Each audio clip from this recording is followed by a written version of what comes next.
प्रभु जी का धन्यवाद करते हैं, प्रभु जी की स्तुति करते हैं आज की सुबह के लिए। और हम प्रभु जी की वाणी में जाएंगे। परमेश्वर हम सबसे प्रेम करते हैं, क्योंकि परमेश्वर ने हमें हिम्मत दी है, सामर्थ्य दी है कि आज की हम सुबह प्रभु के चरणों में गुजारने पाएँ और अपने दिन की शुरुआत प्रभु जी के साथ शुरू करें। हमारा नियम यही रहे कि हम प्रभु जी के साथ दिन की शुरुआत करें, प्रभु जी के साथ ही अपने दिन का अंत करें। तो इस प्रकार से हमारी दिनचर्या जब बनती जाएगी तो हम प्रभु के सामर्थ्य से और उसके विचारों, उसके वचन से हम प्रतिदिन बढ़ते जाएंगे। तो हमारा जीवन प्रभु जी के साथ मेल खाने लगेगा धीरे धीरे। तो हम आज प्रभु जी के वचन में देखने जाएंगे, विशेष करके रोमियो की पत्री उसका 6 अध्याय और 5 वचन से कुछ आगे वचन देखेंगे। तो मैं पढ़ना चाहूँगा आप लोगों के लिए, सुनिएगा ध्यान से। रोमियो की पत्री उसका 6 अध्याय और उसका 5वां वचन। क्योंकि यदि हम उसकी मृत्यु की समानता में उसके साथ जुट गए हैं तो निश्चय उसके जी उठने की समानता में भी जुट जाएंगे। हम जानते हैं कि हमारा पुराना मनुष्यत्व उसके साथ क्रूस पर चढ़ाया गया ताकि पाप का शरीर व्यर्थ हो जाए और हम आगे को पाप के दासत्व में न रहें। क्योंकि जो मर गया वह पाप से छूटकर धर्मी ठहरा। इसलिए यदि हम मसीह के साथ मर गए तो हमारा विश्वास यह है कि उसके साथ जिएंगे भी, क्योंकि यह जानते हैं कि मसीह मरे हुओं में से जी उठकर फिर मरने का नहीं, उस पर फिर मृत्यु की प्रभुता नहीं होने की। क्योंकि वह जो मर गया तो पाप के लिए एक ही बार मर गया, परंतु जो जीवित हैं तो परमेश्वर के लिए जीवित हैं। ऐसे ही तुम भी अपने आप को पाप के लिए तो मरा, परंतु परमेश्वर के लिए मसीह यीशु में जीवित समझो। इसलिए पाप तुम्हारे नश्वर शरीर में राज ना करे कि तुम उसकी लालसाओं के अधीन रहो, और न अपने अंगों को अधर्म के हथियार होने के लिए पाप को सौंपो, पर अपने आप को मरे हुओं में से जी उठा जानकर परमेश्वर को सौंपो, और अपने अंगों को धर्म के हथियार होने के लिए परमेश्वर को सौंपो।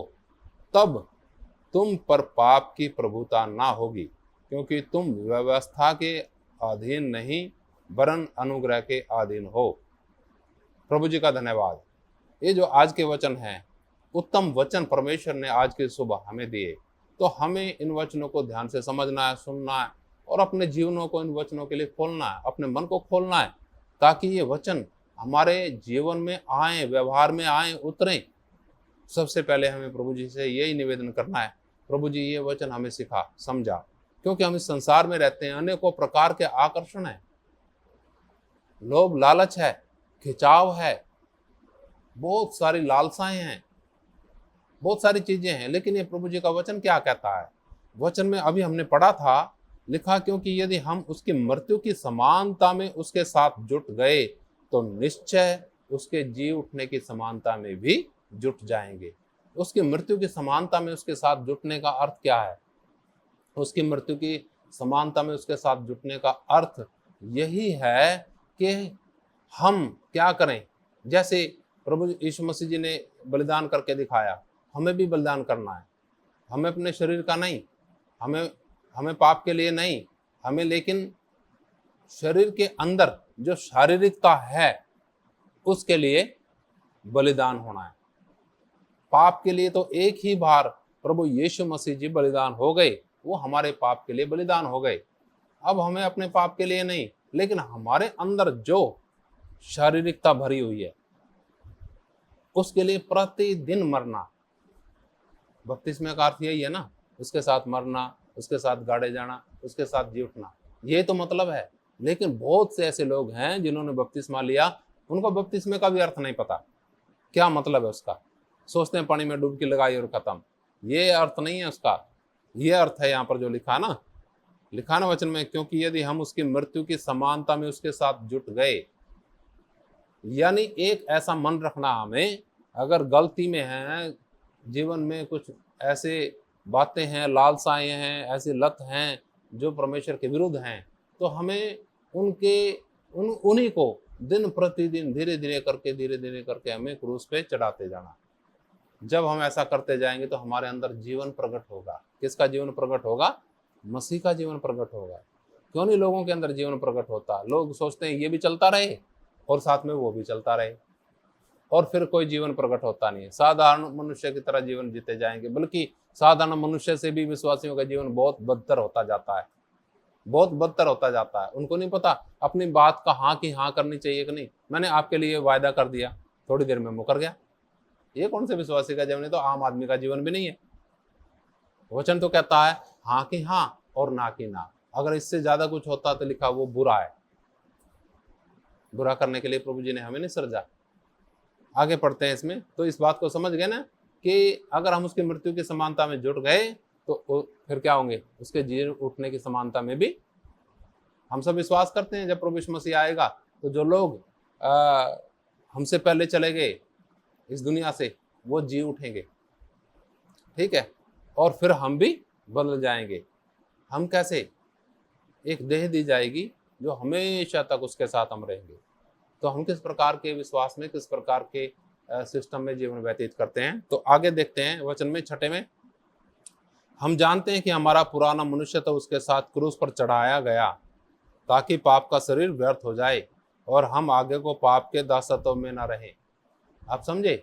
हमारा पुराना मनुष्यत्व कहाँ चढ़ाया गया? अद्भुत के लोग पुराने मनुष्यत्व को क्या करते जाते हैं?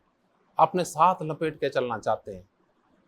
पुराना मनुष्यत्व जो मर गया, ठीक है, जो नाशवान है, और एक नया मनुष्यत्व जो नया है, परमेश्वर के वचन के द्वारा उत्पन्न हुआ हम में एक मनुष्यत्व, वो अविनाशी एक नाशवान, दोनों को एक साथ लेके चलो, क्या होगा? फिर नए जीवन के अंदर भी सड़ाहट होएगी।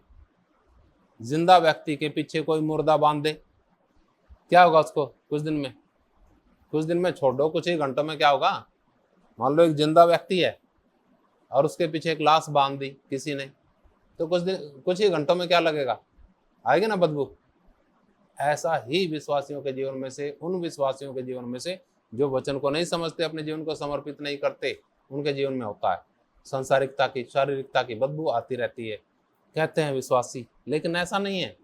यहाँ साफ लिखा ना कि हमारा पुराना मनुष्य तो क्या होता है उसके साथ क्रूस पर चढ़ाया गया। उसके साथ कहाँ चढ़ाया गया? क्रूस पर।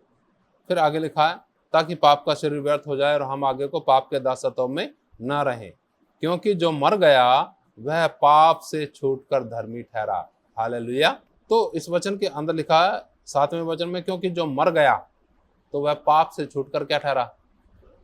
मतलब मर गया, मतलब पाप से छूटने के लिए, धर्मी ठहरने के लिए, पाप से छूटकर धर्मी ठहरने के लिए हमें मरना पड़ेगा। है? कैसे मरेंगे? फिर तो कुछ रहा ही नहीं, आत्मा भी निकल जाएगी अगर हम अपने आप को मार दिया तो। अपने आप का मतलब समझते हैं? अपना आपा है, शारीरिकता, वही तो बार बार तो लिखा है यहाँ, लेकिन उसके ऊपर कोई फोकस करता है क्या? उसकी तरफ ध्यान भी नहीं करते, क्योंकि उन्हें अपना घमंड छोड़ना पड़ेगा, ठीक है, उन्हें दीन बनना पड़ेगा, उन्हें हलीम बनना पड़ेगा, ठीक, बिल्कुल ऐसा जीवन जीने की आवश्यकता महसूस होगी जैसा प्रभु यीशु मसीह जी ने जिया। लेकिन असली जीवन वही है। मैं आपको बताऊं, असली जीवन कौन सा है? वही है जो प्रभु यीशु मसीह ने जी कर दिखाया। यीशु मसीह अपने दिन काटने के लिए आए थे इधर दुनिया में कि अपना टाइम पास करके जाएं। क्या करने के लिए आए थे? नंबर 1 बचाने के लिए, और दूसरा नमूना देने के लिए। 2 बातें हैं इधर। प्रभु यीशु मसीह जी ने हमें उद्धार दिया, हमारे लिए बलिदान देने के लिए आए। जो हमने पाप किए थे, जो करते हैं, जो होंगे, वो सब के लिए प्रभु यीशु मसीह जी ने एक ही बार बलिदान दे के हमारे लिए स्वर्ग का दरवाजा खोल दिया। अगर हम उस पर विश्वास करते हैं तो, कि प्रभु यीशु मसीह जी ने मेरे लिए बलिदान दिया। अब हम आगे को कैसे जिए? विश्वास करने के बाद हमें भी मरना है, तभी तो जीवन मिलेगा। वो कैसे? शारीरिकता में। हम विश्वास तो प्रभु यीशु मसीह पर करके चलते हैं, लेकिन शारीरिकता को बढ़ावा देते हैं तो वो जीवन हमारे अंदर प्रकट नहीं होगा।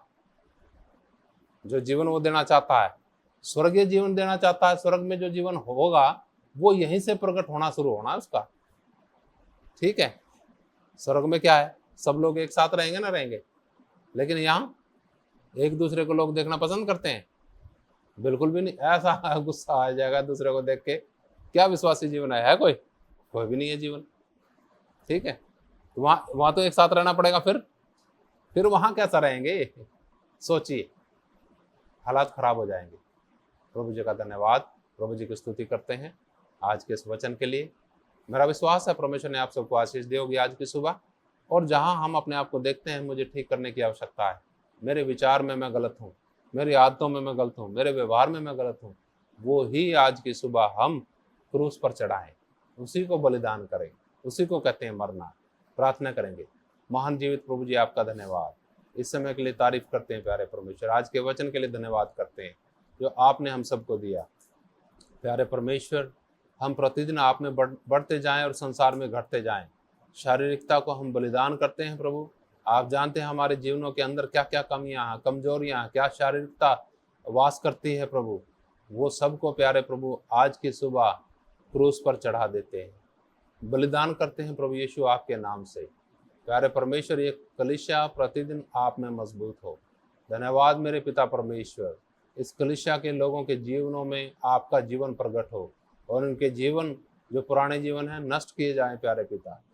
धन्यवाद मेरे प्रभु, हम सब जागृत होने पाएं प्रभु आपके नाम से। हम प्रार्थना करते हैं उन लोगों के लिए भी, उन भाई बहनों के लिए भी जो अपने घरों पर रहकर आज की सुबह प्रार्थना करते हैं प्रभु। उन्हें भी सशक्त करे, मजबूत करे अपने स्वर्गीय सामर्थ दे करके। प्यारे पिता, हर एक व्यक्ति आपसे प्रेम करे। धन्यवाद मेरे प्रभु, आपका प्रेम हम सबके हृदय में डाल दे प्यारे परमेश्वर। और जो नौजवान बच्चे हैं प्यारे पिता, उन्हें अपनी राह में लिए चलें प्रभु। धन्यवाद, भटकने ना दे प्यारे पिता किसी को। धन्यवाद, कोई भटकने ना पाए प्यारे परमेश्वर। धन्यवाद प्रार्थना सुनने के लिए। ये प्रार्थना प्रभु यीशु मसीह नासरी के नाम से मांगते हैं, आमीन। हालेलुया। प्रभु जी का धन्यवाद, प्रभु जी की स्तुति हो। परमेश्वर आप सबको आशीष दे। जय मसीह की। मारनाथा।